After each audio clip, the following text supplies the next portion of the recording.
ஓசூர் அருகே மணல் கடத்தலில் ஈடுபட்டவர்களை தடுக்கச் சென்ற வருவாய் ஆய்வாளர் தாக்கப்பட்டார்.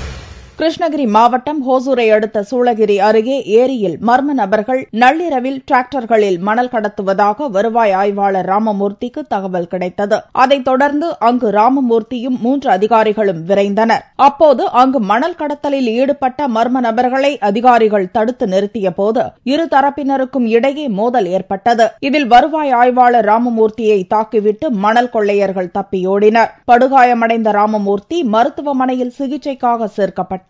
டிராக்டர் ஏற்றி கொலை செய்து விடுவதாக மணல் கொள்ளையர்கள் மிரட்டியதாகவும் ராமமூர்த்தி புகார் தெரிவித்துள்ளார். அதற்கு முன்பாகவே மணல் கட்டியானப்பள்ளியை வசிக்கும் திரு ராமமூர்த்தி என்பவர் அவர் தலைமையில் சுமார் 10 நபர்கள் வந்து என்னை தாக்கிவிட்டு டிராக்டரில் இருந்த மணலை கீழே கொட்டிவிட்டு டிராக்டரை எடுத்துச் சென்று விட்டார்கள். இது தொடர்பாக சூளகிரி காவல் நிலையத்தில் புகார் செய்யப்பட்டுள்ளது.